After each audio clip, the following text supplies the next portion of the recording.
Are we live? Here we go.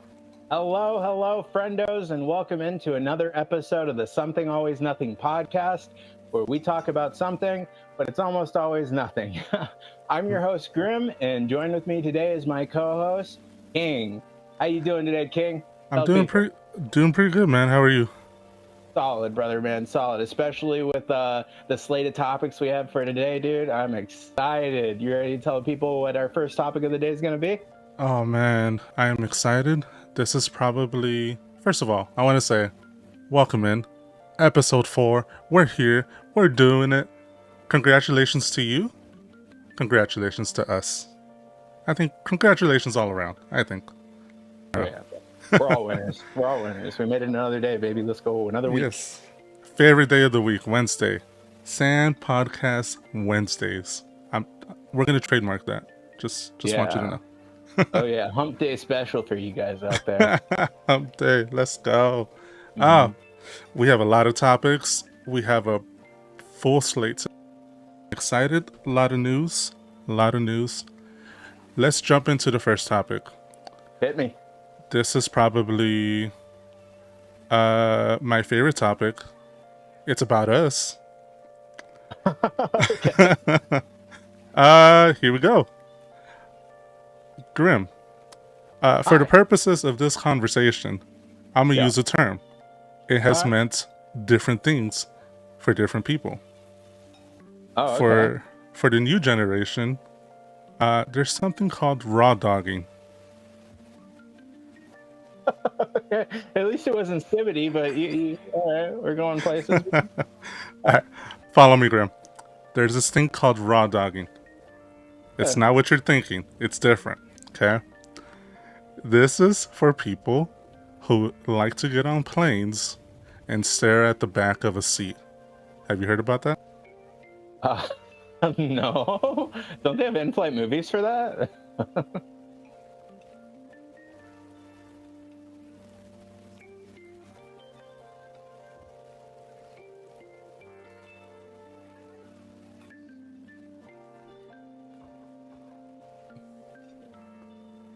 That is weird, right? Incredibly weird, yeah. It's a little weird. So. Oh, it says, chat says King is muted. Oh, guys, just wait until you hear what he just told me. He was? Okay. You must be back then. You cut out for that whole thing. Oh, no. Let's reintroduce that topic, because you blew my mind with that one. Okay. Can you guys hear me?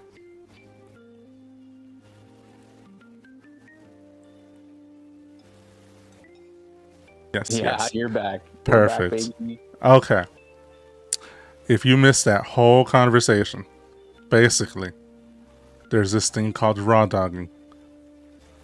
Basically, you sit in a plane or a car and you do absolutely nothing but stare at the road or the blank screen. My question to you, Grim. Do you raw dog when you drive? No, King, I don't raw dog when I drive. And I don't raw dog on planes. I'm so happy to hear that. Reason being, the Something Always Nothing podcast is now on Spotify. Hey! Let's go! What, we're winning? We're winning. We're winning. Dude, crazy. Dude, we're on Spotify. Can you believe it? Raw dog no longer. Something Always Nothing is with you everywhere now. We're with you always. Not only that, I have more good news, Grim. Are you ready? I don't know if I can handle more good news on top of raw dogging. Sure, hit me.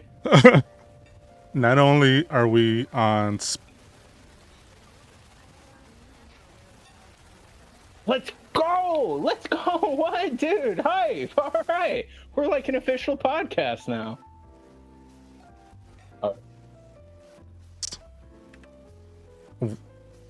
Muted again. What is going on, guys? Muted again? Oh, no. Oh, my God. Everyone getting all this good news? Oh, nuts. You're back. Yeah, audio back. Give him that last bit of news, though. Got me blowing my casket over here. Oh my god. Okay, hold on. I have no idea what's going on. Let me try to fix that real quick. No trip. No trip. We're here for a long one, so might as well buckle in, guys. Tell you what. It's gonna be a trip. Why don't you Okay, guys. So, on top of the good news, you no longer have to raw dog on planes and in your vehicle because the Something Always Nothing podcast will be with you always, dude. We're now on Spotify, and you said we're on the iTunes store too?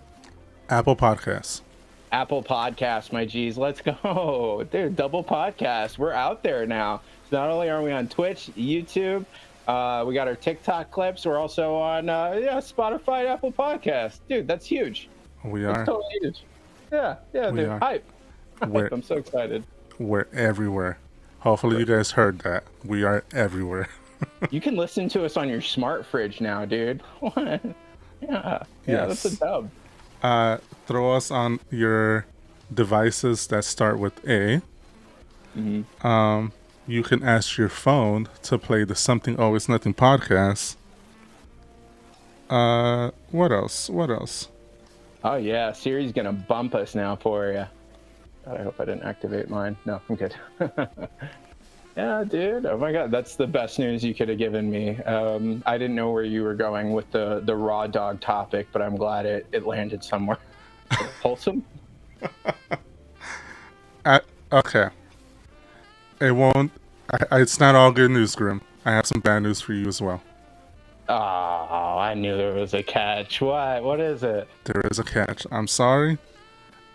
If you're a gamer, this is bad news. Don't worry, I have some good news to follow it. This next topic. Grim, I know you're a console player. I am a console player. Yeah, Okay? for the most part. This is bad news for anybody that's looking to be a console player. Sony announced a price hike across all their PlayStations today. Sony announced a price hike, so what are they going to be charging for the PS5 now? Starting August 21st, all PlayStations across the board are going up by $50. What? Mm-hmm. What the hell, dude? Ain't no chance. That's so lame. The PS5 Pro is already like $700. It's ridiculous. The vice president of global marketing said today, as a result, we've made the difficult decision to increase the recommended retail price for PlayStation 5 consoles in the US starting on August 21st. This was first reported on by Tom Phillips at IGN. God, IGN, that's a reputable news outlet, so you know it must be true, right? Yeah. Dude, that sucks. It does. Anybody looking to potentially get a PS5 is now going to have to deal with the $50 price increase. Sony also says this is due in part to rising U.S. tariffs, and they are not the only company dealing with rising U.S. tariffs. Nintendo earlier this year announced that they are also raising the price on the Nintendo Switch console. Oh god, I knew it would hit us gamers eventually. God, dude, that's so disheartening. Hopefully within the next, few years or so, there's something done about that. But yeah, it's looking pretty gnarly for us gamers right now. All of our game prices are going to go up along with it. You know darn well as soon as GTA 6 comes out, we're going to be $90, $80 games across the board. Yeah, it's not. Unfortunately, it is not the bad. It's not the best news today, guys. When it comes to looking to become a console gamer, but it is not all bad news, Grim. I do have some good news. That's right. You hit me with you got a second one in the chamber. Shoot me. Bad news first. Now some good news, Grim. Have you ever heard of a tiny studio? It's not tiny, but it's not tiny. Illphonic. Have you ever heard of Illphonic? Oh my God. Yeah, that's kind of a deep cut for me. I'm a huge fan of their asymmetrical horror games. Mm-hmm. If I remember correctly, they did the Friday the 13th game, Yep. as well as the Texas Chainsaw Massacre game, and potentially on top of that, they might have done the Predator Hunting Grounds game. So You are correct, as well as Killer Clowns from Outer Space. yeah, Killer Clans too. Well, Fire. What are they in the news today, for? today they announced a new game that they're working on, slated to be released next year. Halloween. Wait, Michael Ha- Myers? Michael Myers is coming to your consoles next year. Bro, hype! I've wanted this game since I was a kid. That's awesome. Yeah. It's way hype. Yep. They announced earlier today they are working on a Halloween game set to come out next year. They didn't give a specific date. They said next year, and it takes place between. So this game follows the first film, the 1978 film. It is executively produced by John Carpenter himself. Yo, all right. That's great news, man. Oh my God. Yeah, well, great follow up because that's got me legitimately hyped. I was starting to get petered out on all those asymmetrical horror games just because so many of them come out at a time. But like, if anything would get me excited, it's freaking Michael Myers. What? Michael Myers. It is a multiplayer game, and there will also be a solo component to it as well. Oh, they're doing single player, like an actual single player. I don't know if it's a single player. They Okay. specifically say solo component. So I So am if I remember thinking. correctly. Oh, okay, go ahead. Tell me your theory, and then I'll hit you with mine. My thoughts, it's going to be a DBD type of game where there is a solo component to it. You play as the killer, but it's also a multiplayer game. That's just pure speculation on my part. Okay, so I'm gonna go one above it and go just a little past speculation and more so of what they've given us in the past. They didn't really do it with Texas Chainsaw Massacre, but for Friday the 13th, they did add a missions mode, which was essentially like playing. I don't know if you ever tried the Hitman games, but the whole point of those games is to like be like low key stealthy, take out your targets when they're away from other people, and just pick them off, kind of like a horror killer. So Friday the 13th did that same exact thing with their game. And so the solo component in that game was an actual like mission mode. What you're thinking is still multiplayer. One player will be the killer, and in a way that is like a solo component, but it is still part of the multiplayer function of the asymmetrical 1 versus 4. I see. So I see. yeah, I'm pretty sure they're gonna go a little bit more Friday the 13th and give us like a little mission mode, mini movies, like 5-minute missions. Yeah. Which I enjoyed Friday the 13th. I felt it was gone way too soon. That's just my opinion. Yeah. Oh God, that game was tragically cut short due to what was it? It was the court case. Yeah, court case between the original author of Friday the 13th and the filmmaker Sean S. Cunningham. So yeah, too short. Mm-hmm. Now, let's move on to our first review of the day, because we have two reviews, guys. We have two. Yeah, Hopefully, chat can hear me, because if not, this part of the review is going to be a little awkward. Worst case scenario, I'll run in there and I got you. All right. Okay. So, earlier this year, a movie sticking to the title of the episode, Out of This World, which I just want to make it known. I want it on record. The earlier topics are out of this world. Sand Podcast is on Spotify. Price hike for PlayStations. They're out of their mind. Also out of this world. And Halloween game. Awesome news. Out of this world. Actually hype. Yeah. So, sticking to the theme of the episode, Predator Killer of Killers came out earlier this year. It is... Let me pull up my notes. It is a 90-minute anthology film, animated, by the way, set in the Predator universe. It is a spiritual sequel to Prey, which came out in 2022 and was released exclusively on Hulu. Now part of Disney, by the way. The story takes place across 3 distinctive time periods, each featuring a human warrior confronting a predator. There are 4 chapters, essentially. The first chapter, named The Shield, takes place in around the Viking era. There is a specific date, I don't remember the date, but it follows a Viking raider named Ursa leading her young son on a bloody quest for revenge in Scandinavia, which the results lead her to ultimately coming face to face with a predator, codenamed Berserker. Fire.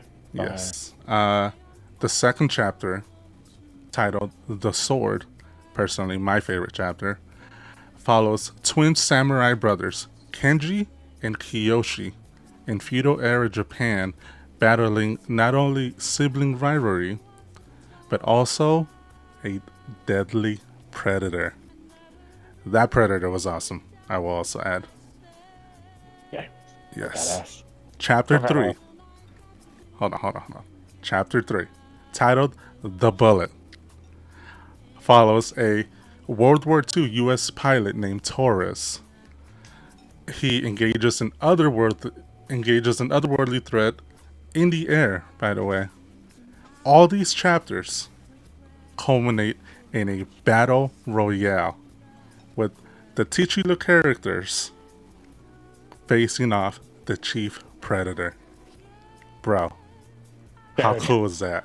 That's so badass. How cool is that? Oh, that's so freaking cool. Yeah. Oh, I love it. Seriously, everything about this film felt like it could have been stretched out into like a 10-episode series, and they somehow like jam-packed it into 90 minutes, and they did everything right in my book. Yeah. Yeah. So this movie, I did mention Prey, and the reason why that is significant, the same director that directed Prey, which was fantastic, by the way, also directed this movie. Dan Trachtenberg. Yeah. Dan Trachtenberg. Yeah. He's making a name for himself. Woo. Yes. And I do want to throw a Easter egg. The voice actor who voiced the twin brothers, Louis Ozawa, is not new to the Predator universe. He was also in The Predators, the movie that came out. When did it come out? 2011. Robert Rodriguez directed Predator film. Predators. Yes. Yes. The Yakuza mob boss in that movie is the same voice actor that voices the twin brothers in this movie, and he is fantastic. It's so cool. They didn't need to do that, but they did, and it works in my head. I love it. Yeah. Grim. Yeah. I want you to hit me with your chicken buckets for this movie, because I love this movie. I thought it was fantastic. I thought the animation was so cool. It was made using Unreal Engine, so there is a gamery almost aesthetic to the film. It's a little stylized. Hit me with your chicken buckets. All right. So first off, as far as like the stylization, I totally know what you mean. This movie looks like it was ripped straight out of. There's a PlayStation game. Well, it's on PlayStation and Xbox called Sifu, and it looks like it has the exact same animation style. I would even say it's akin to something like Blue Eye Samurai on Netflix. If you guys haven't seen Blue Eye Samurai, go out and watch it. It's like one of the best animes Netflix has ever dropped. It's so good. At first it was a turnoff for me. I was like, this looks all weird. It looks like the frame rate's a little low. And then I kind of realized that they were doing the Into the Spider-Verse style of animation. So that kind of made it flow a little bit more easier in my head. Then the action, once you see the action, it all comes full circle and you're like, oh, okay, this is amazing. I don't know why I thought for a second. Just based off of like my initial impressions and watching it like 2 more times, I would have to give this one.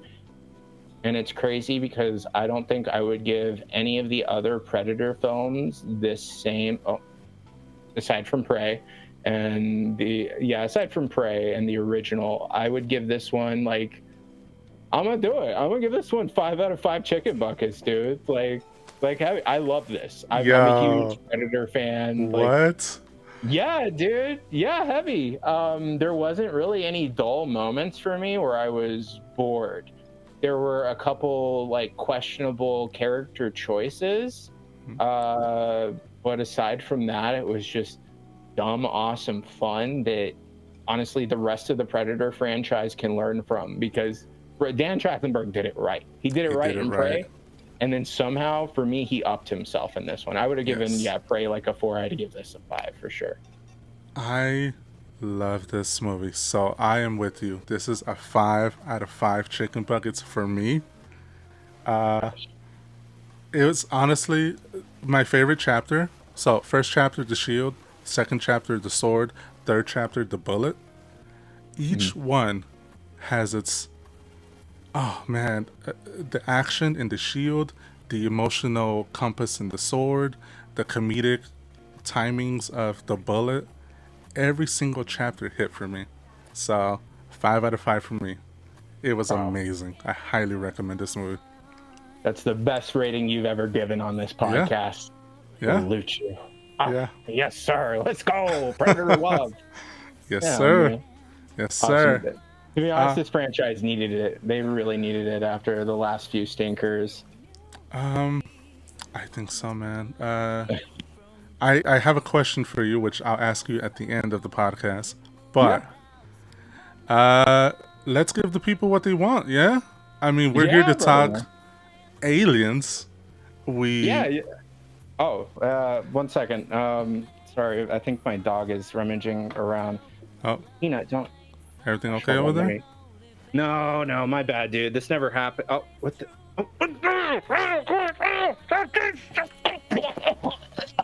Oh, it's in my mouth. Oh, jeez. What is that, Oh, Grim? What's going on? oh, Are you I okay? think it's like an Australian otter or something. I don't know. I heard about them on the news. Oh, Here, yeah. So, anyways, can you hold it up? uh, What was that? it's, it's dead now, but it went straight into my mouth. That was kind of gross. Yeah. So, anyways, Predator, Alien Earth is probably like the follow up we needed after everything that this franchise has been through. I'm so glad we're talking about it today. I know we mentioned it last week, but I've been just as excited to bring it up today. Bro, when I said this is probably going to be one of my favorite episodes that we have done, it's because of this. I love aliens. I Same. love aliens. If anybody that knows me can vouch for that, I love aliens, and I was so excited when they announced this, especially that it was a show, which is different. We haven't gotten an alien type show. No, I'm like trying to think. No, this is the first of its kind. I'm positive. Yeah. So, why don't you give us a synopsis of what we're in Oh, store for? yeah, absolutely. So, since it's a TV show, guys, we're going to be going episode by episode to start us off. Let me run down just a quick synopsis about what the first episode is like. So, this actually takes place in the year 2120, which would set it 2 years before the original Alien film, and I believe 13 years after Alien Covenant, which would be the one that takes place right before this. Prometheus is like 12 years before that or 7 years. So, Hold on, hold on, timeline's kind of confuzzled, huh? hold on, Grim. Chat is asking us if this is a spoiler. This is not a spoiler, guys. No. Whenever you see the spoiler tag go up, we will talk explicit spoilers. He is just Yeah. giving the synopsis of the episodes. Yeah, a brief synopsis. Yeah, so I apologize. Continue. No. Oh, cool. Perfect. I'm glad you cleared that up for them too, because I'm not going to run through the entire thing, guys. Just quick, just to let you know what it's about. So, years 2120, the Earth as we know it is controlled by 5 major mega corporations. One of them being Weyland Yutani, which, if you're an Alien franchise nerd, then you're going to know exactly who they are, big bads of the series.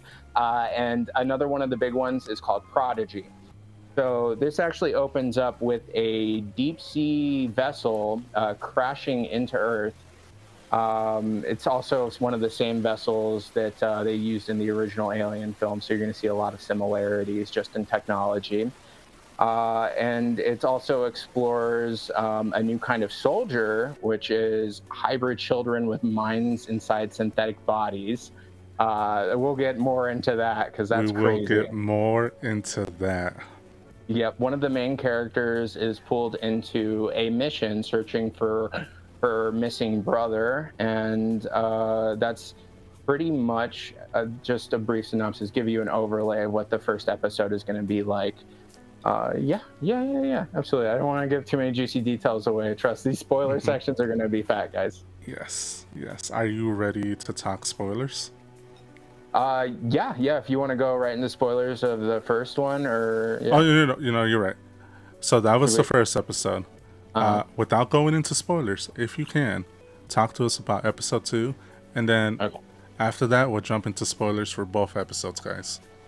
Okay. All right. So I'll keep the second one just vague enough so it's not too much. So for the second episode, an alien threat spreads inside of a corporate tower. One of the main characters and some of those hybrids I mentioned earlier fight for survival within this tower.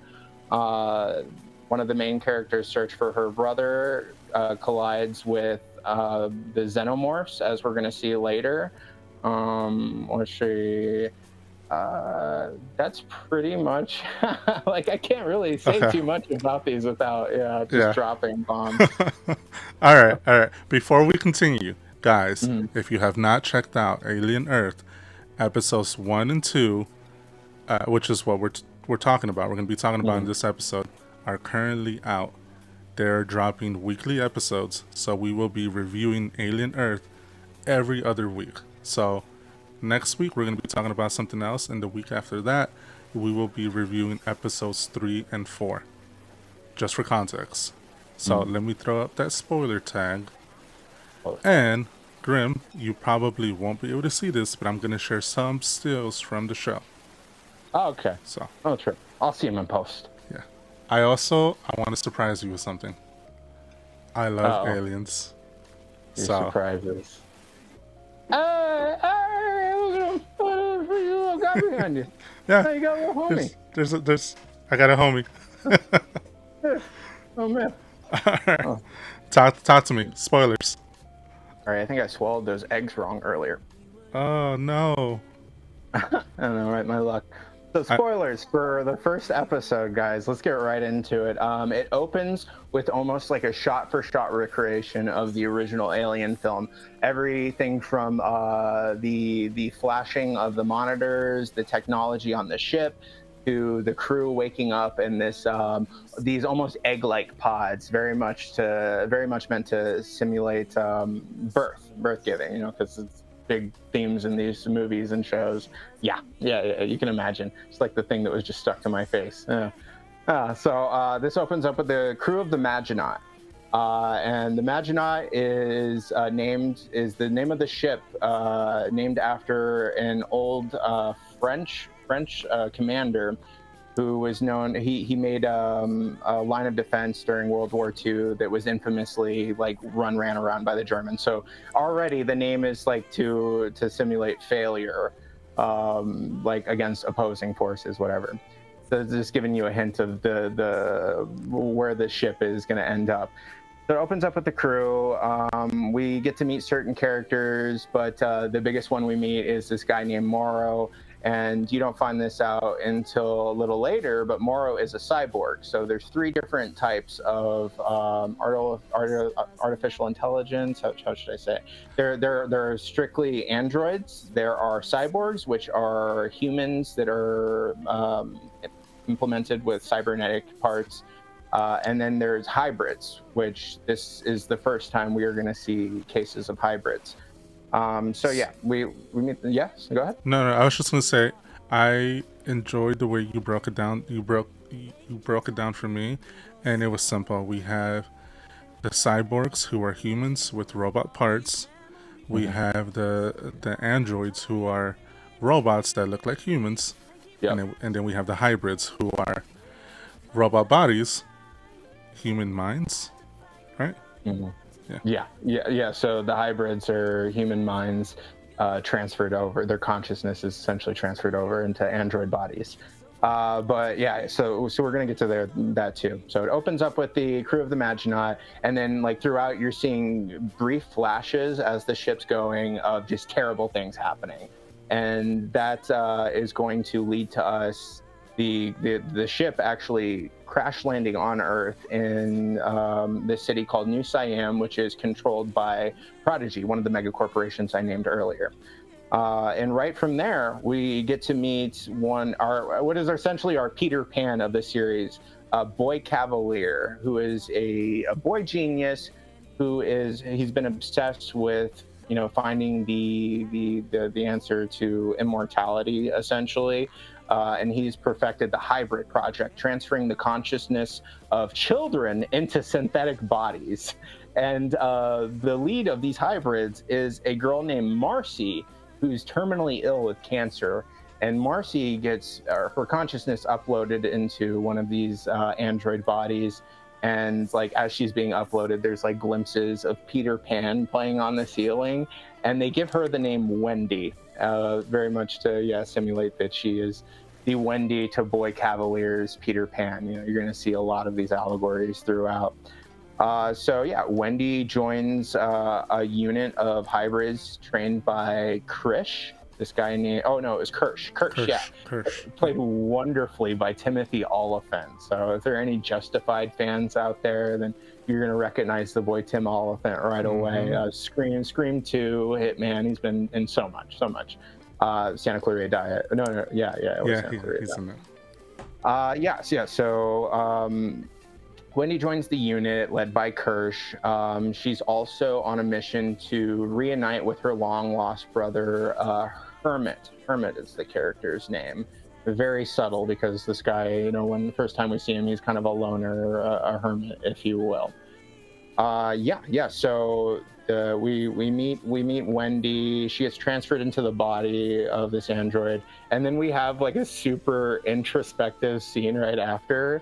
Do you remember the one right after she gets transferred into the android body? Yes, where Wendy, after her consciousness is transferred, is seen next sitting on the cliff, looking off into the horizon. Cut to her jumping off said cliff and landing perfectly. She is a super soldier, folks. Straight up. I don't know what about that part, but like the third time I watched it, I just wanted to fast forward. It's sad white girl.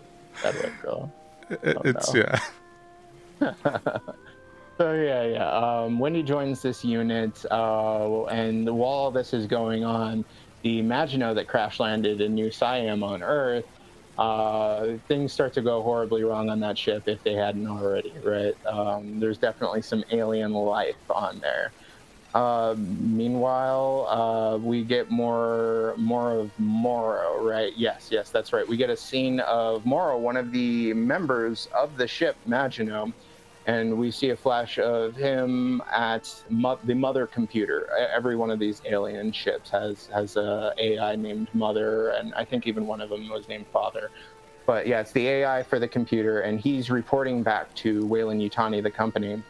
And he is letting them know that the entire crew is dead, as there is an alive woman right behind him, screaming, banging on the door, let me in, bro's coming, it's coming. Oh my god.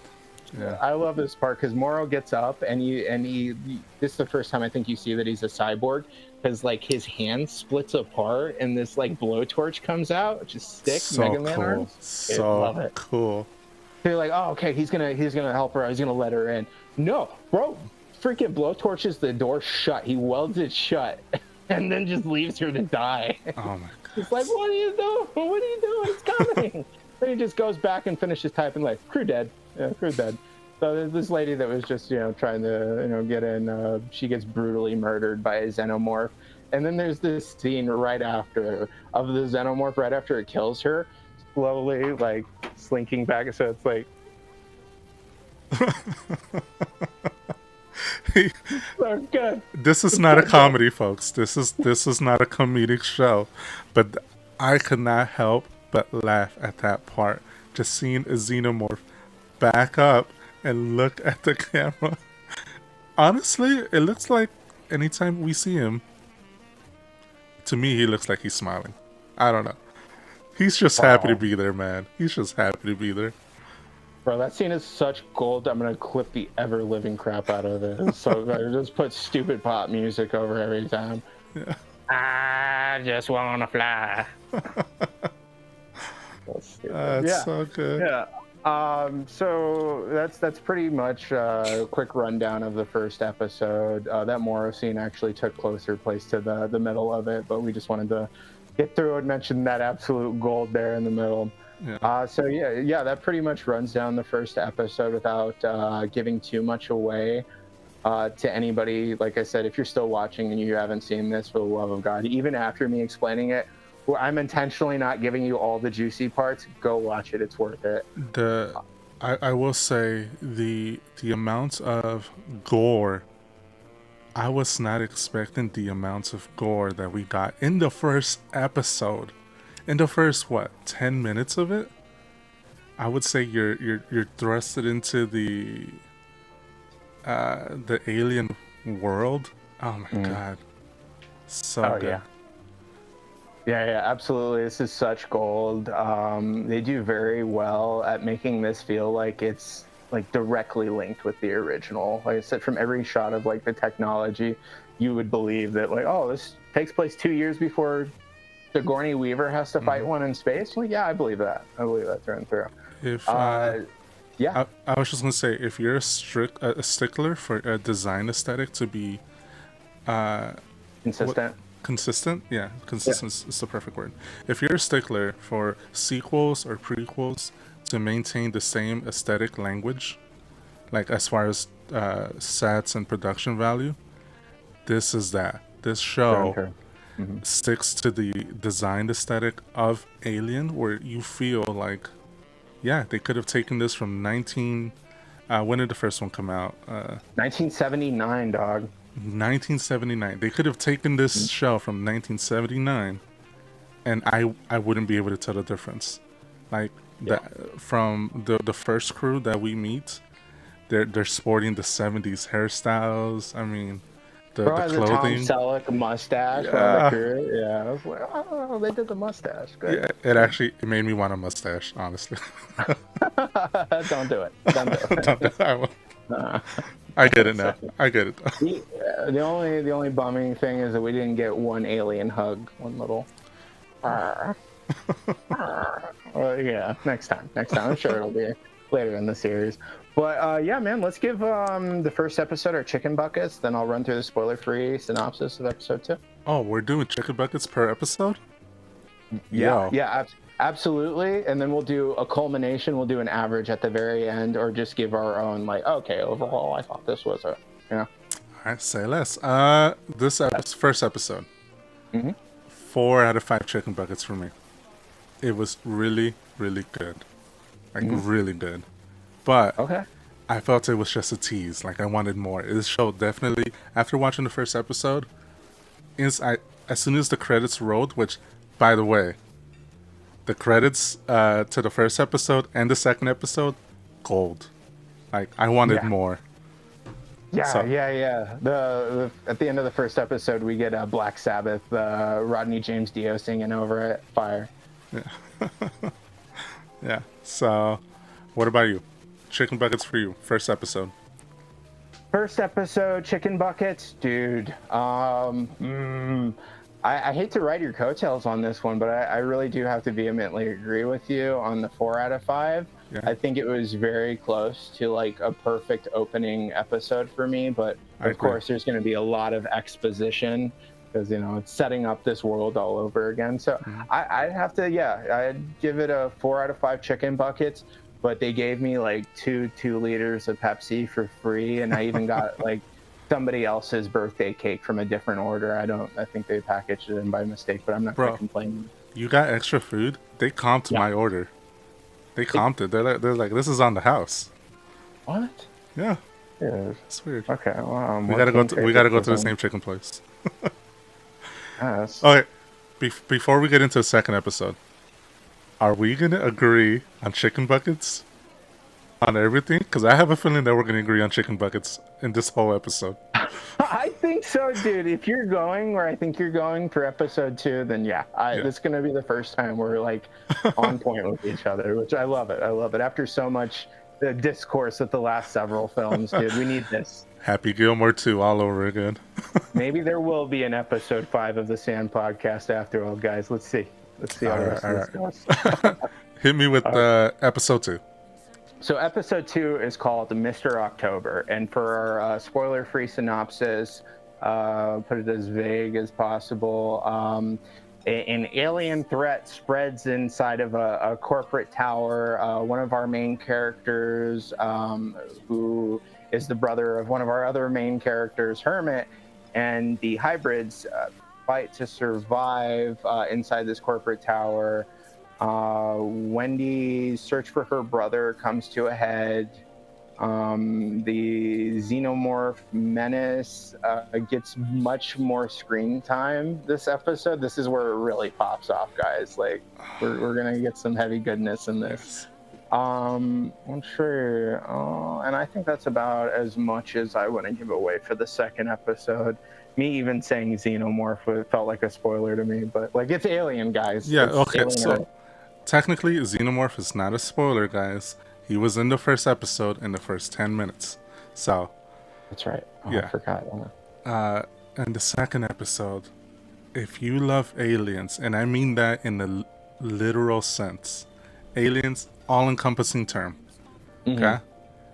You get aliens in the second episode, and not just the xenomorph. Bro, do you want to talk about the eye octopus? Ugh. That is my favorite alien, aside from the xenomorph. We're jumping ahead a little here, but we yeah, are. No, we can address that first. And, And the only reason I say that is because one of the images rotating, the eye octopus is on the image. So Get it off the screen. No, don't cover it. Don't worry, it's on my side. It's not on your side. It's on my side. Good. You're safe. Good. Although I don't know about the thing in your room, man. I have a bad feeling about that. Pretty dead right now, so I think we're steady chilling. Yeah. Oh, a little. Yeah, so let's run down that weird alien eye octopus thing. So like my co-host King said, we don't get just the xenomorphs and your typical ovomorph face huggers in this one, guys. We get a whole litany of different creatures and creepy crawlies that are the first time in the Alien franchise, I think, that we get anything remotely like this. One of the creatures is, I forget the scientific name for it, but yes, is our little eye octopus guy. Literally an eyeball that can split its eyeballs into like 8 different eyes, like its actual cornea or whatever. And another one of them is a blood bug, which is essentially like this long tapeworm looking thing, but it's essentially a leech, and it digs for your veins, for an artery, and it bites into you, and it just sucks all your blood out like a big fat mosquito, and it just gets bigger and bigger, gross, and bloodier and grosser. Yeah, so trust me, we get to see that. I wanted to skip over that part in the first episode because that absolutely grossed me the hell out. So you will get to see that the aliens we're talking about pretty early on in the show. The blood bug you get in the first episode, the eyeball you also get in the first episode, but you don't get to see what the eyeball does until episode 2. Now, the first time you see the eye, it is inside of a dead cat, dude. Oh my god. Which we don't know it's dead, right? So the cat is moving. I want to talk about this real quick. The cat is moving towards the hybrid children, right? And then you just see the cat's head, without being too graphic, expand, and out pops the what was it called, the T ocellus or something like that. I forget the Ocellus, yeah. The T ocellus, yeah. The eye octopus just squirts out and starts crawling towards the hybrid people. Squirts out is the best way you could have put that. Thank you. Keep in mind, guys, we are on Apple Podcasts, and we are on Spotify, so we have to be careful with graphic terms. Fair. Yeah. Fair, yeah. We're keeping it as PG as we can, talking about eyeball squirting, so that's good. I'm glad we're there. Oh my gosh. So yeah, that's probably one of the grossest scenes. No, actually, there's one that's pretty bad too later on, but we'll get to that. So this episode, spoiler? Yes, it's up. You're good. Beautiful. Okay. So this episode primarily is around Hermit, which is one of our main characters, Wendy's, one of the androids, the original androids hybrid I had mentioned. This one centers around Hermit, who is referred to as Joe a lot, and it turns out it's because like him and his dad were like big Joe DiMaggio baseball fans, so you're going to hear this character referred to as Joe a lot. So it's Hermit and his unit investigating the Maginot crash into the New Siam Tower, into the Prodigy Tower, immediately discovering, massacred bodies all over this ship. The stuff from the ship is starting to leak out into the corporate tower, creatures, mainly our titular xenomorph that gets out into the tower this episode. So this one's about Hermit, Joe, and his sister Wendy finally meeting, reconciling. You get that bomb dropped pretty early on, with Wendy actually revealing that she is Joe, Hermit's little sister, who was terminally ill, and apparently her father had told her brother Joe, Hermit, that she had died from her cancer, and secretly her father had actually sold Wendy or given her away to the Prodigy group after the boy Cavalier, this boy genius that is our Peter Pan figure, essentially, approached the father and said, I can fix your daughter. I can give her another chance at life, but you can't tell anybody. It's got to be a secret. You need to tell everybody she's dead. But yeah, I can give her a second chance at life. So that's what happens. And that bomb gets dropped to Joe after her and Wendy finally meet, and one of Wendy's android counterparts, hybrid counterparts, Slightly is his name. Slightly. All of we skipped over that, but all of the hybrids are named after Lost Boys from Peter Pan. Aside from one of them, who is one of the guys, he goes by Shmi. So Shmi was in Hook's crew. I'm pretty sure that Kirsch, played by Timothy Olyphant, is an allegory for Captain Hook. It's pretty obvious because he's leading this group, but he is always constantly trying to steer them more towards their android side and away from their human side. He wants them to be more like synthetics. He wants them to be more unfeeling, emotionally detached, proficient, yeah. So this one follows Wendy and her fellow hybrids. They push deeper into the building. So they find Joe. They reunite. Joe realizes that his sister is actually Wendy, that her consciousness lives inside the synthetic body. Let's see. We also get... the big reveal of the xenomorph. Joe is pushing throughout this building, and at one point he looks up in a crack in the ceiling, and who does he see looking down at him? Little bro behind you. Hi. So Joe immediately he jumps from one side of the staircase he's on to the other, but he falls, and the Xeno falls with him. So Joe is now being chased through the corporate tower by the xenomorph that is hot on his tail, and it ends when Joe barely makes it to an elevator and shuts the elevator, and the xenomorph is like right there. Door shuts. Joe eventually gets out of the elevator and runs into one of his team that had come with him to investigate, the crashing of the Maginot into this corporate building. Joe's a medic, by the way. We didn't run by that, but yeah, Joe's a medic. There's a reason he's there. So he runs into one of his teammates, and they're like, where is everybody? What's going on? And Joe's like, did you see any animals, dude? He's like, no, I didn't see any animals. You're tripping, dog. So they end up going from door to door in this corporate building, and they end up knocking on a door where there is like a high society function with like British homies in powder wigs just chilling. They're like, dude, what's up? What's with all this noise, dog? We're throwing a banger in here, you know? Yeah, we're having a party. Leave us alone. And they're like, dude, there is a spaceship crashed into the lobby. There's some weird stuff going on out here. You guys need to wrap it up and get to it.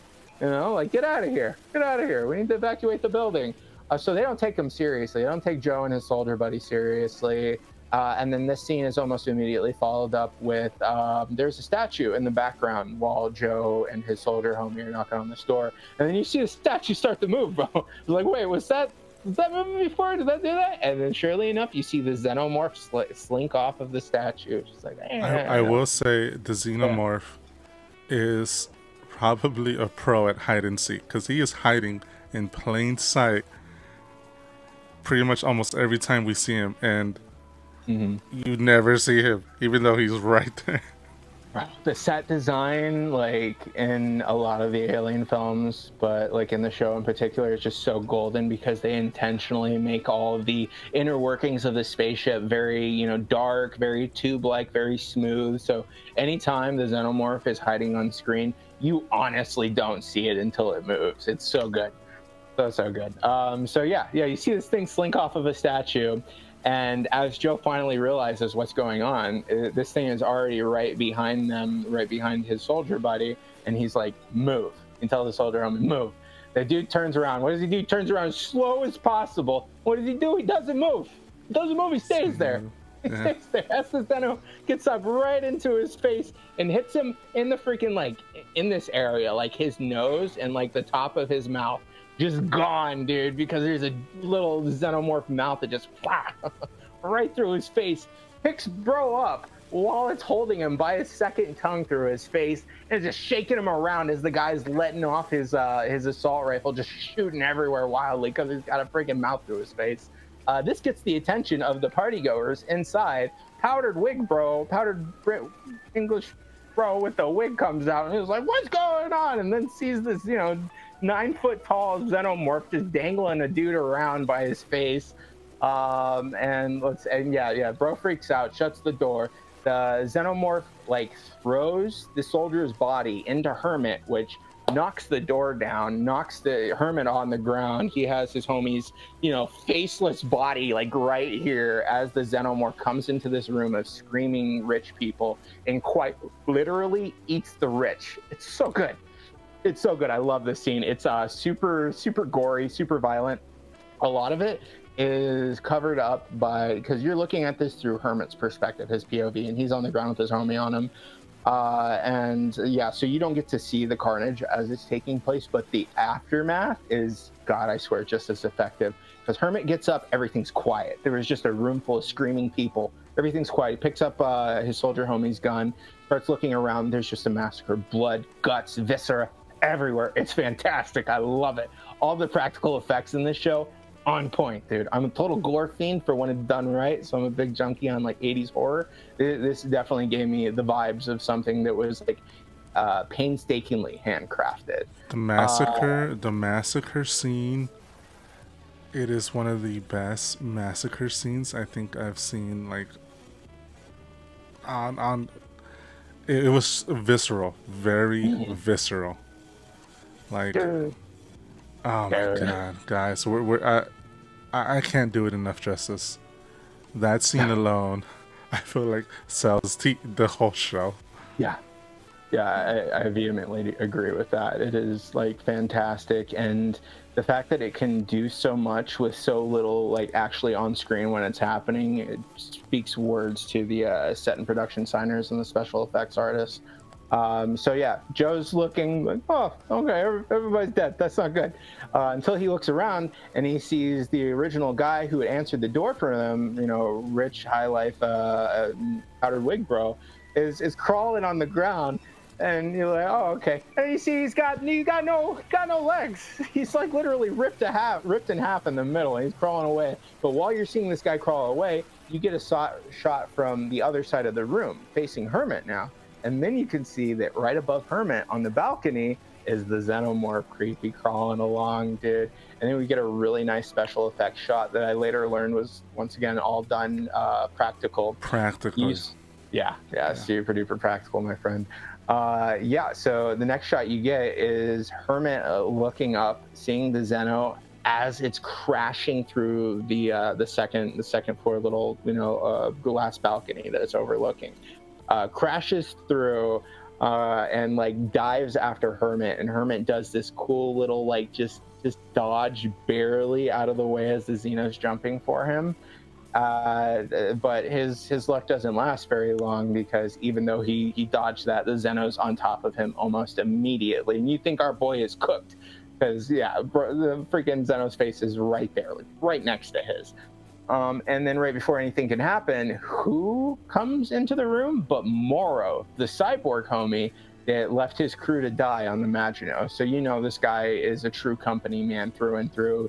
He wants to do what's best for the corporations at the end of the day, which is capture this Zeno. And you find that out you find that out in the first episode, really, but you find this out, it's really concreted when he comes into this room and saves Hermit by tasing. He tases the Zeno with like this like blue taser gun. It's crazy. I don't think I've seen anything like it in the franchise film wise. I'm sure it's in a game or in a comic though. It looks very video game like. His the weapon that the taser laser, is that what they taser laser?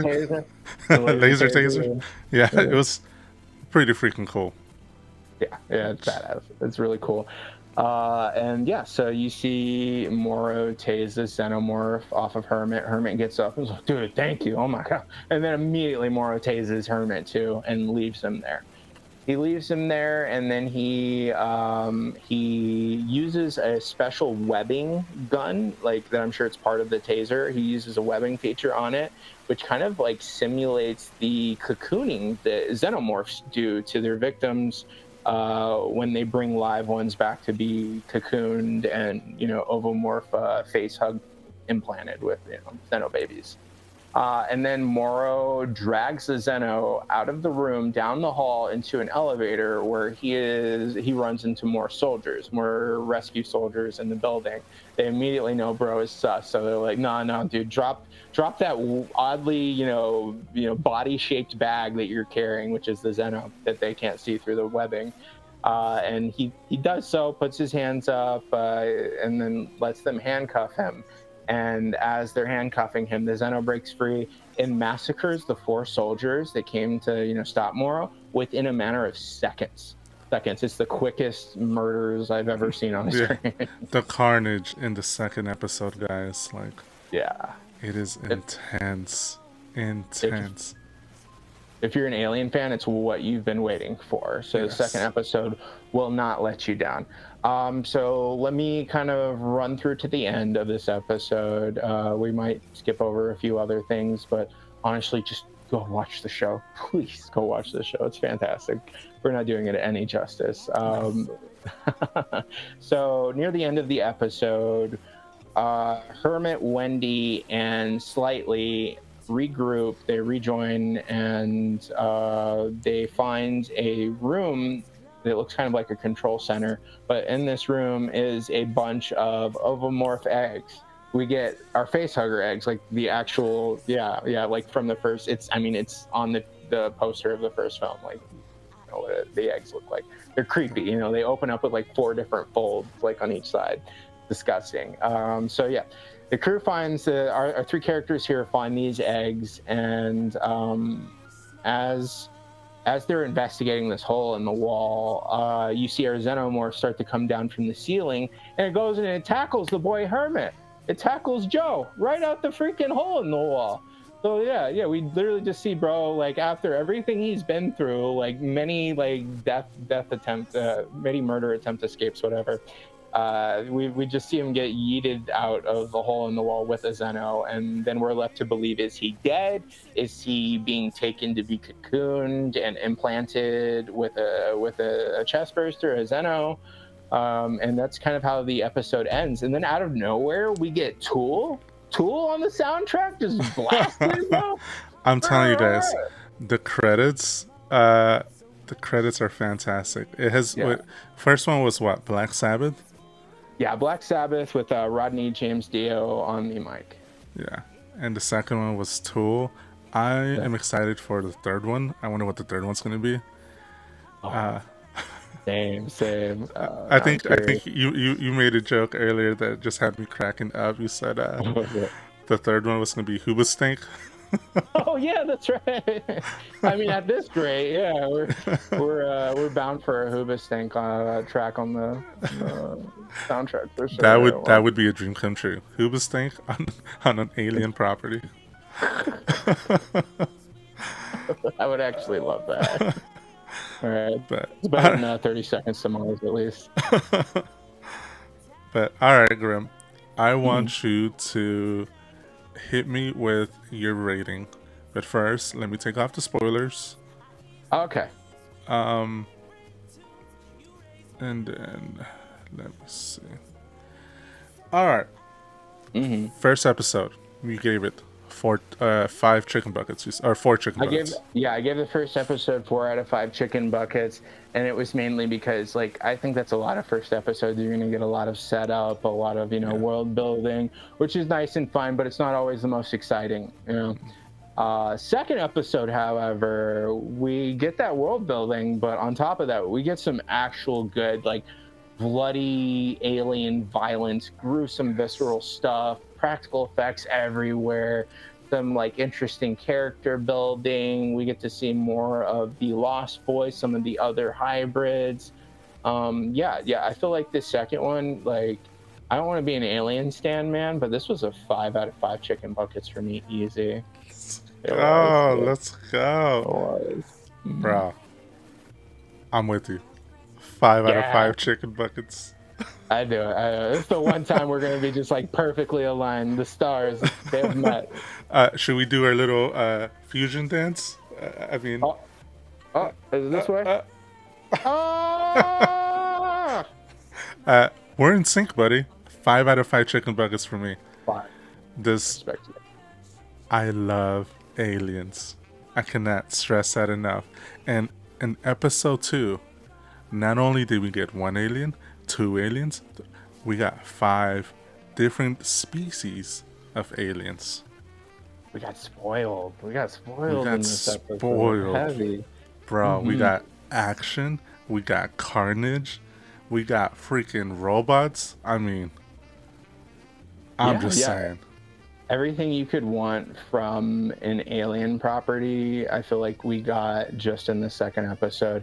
If this had been 1 2-hour long episode, I would have given it a 5 out of 5 for sure. I agree.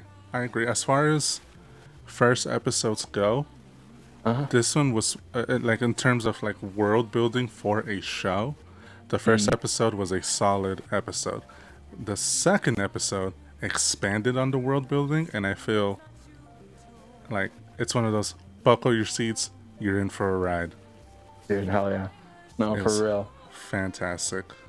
But Yeah, I think. Grim, Yeah. let me hit you with the spicy take. I want a spicy take. No. In terms of world builds, or in terms of worlds built, universes built. Okay. Yeah. Grim, here's my question for you. I want your spicy take. What's up? What is a better franchise? Aliens or Predator? Oh, I hate that question. Dang, dude. I have been such a huge Alien and Predator fan for as long as I can remember, since I was a kid. I played the original arcade cabinet game, Alien versus Predator, and I have such respect for both franchises. They both have massive ups and massive downs. Yes. Massive downs, but honestly, Alien, even through some of their worst films, arguably Alien 3, I still enjoy them. Just garbage good, just chunky, just delicious garbage food. Just yum. Those are my Skittles for sure. Yeah. I think I'd have to spicy take. I'd have to give it to Alien. I think they do have the better franchise as a whole. Clip it. That is cut the check. Cut. No. We got it. We got it, No. folks. You heard it Don't here click it. first. Aliens is the better franchise. That is my spicy opinion's take. gonna change in a week. It's gonna change. Give it a minute. Give it a minute. I What? respect that. Yeah. I'm excited for this show, and if you haven't seen this show, I highly recommend it, guys. This is a fantastic start. Hopefully, they keep up the momentum, and I think we're gonna have a lot more Alien fans. I'm just saying. Yeah. I think that's gonna usher in a whole new wave of Alienorama. Yes. Grim, I know you Yeah. had a lot of chicken. How are you doing Dude. over there? It's been killing me. I think I ate too many of that thing's eggs. It kind of just like, it definitely built me up. But I think I'm feeling better. No, I'm actually doing pretty. Sorry, I might have spoken You too okay? soon. Everything okay Yeah, over there? something stuck in my throat. Hold up. Oh my god! Oh god! No! Jesus Christ! What's happening to me? Oh no! Oh no, Grim! Oh god! Are you okay?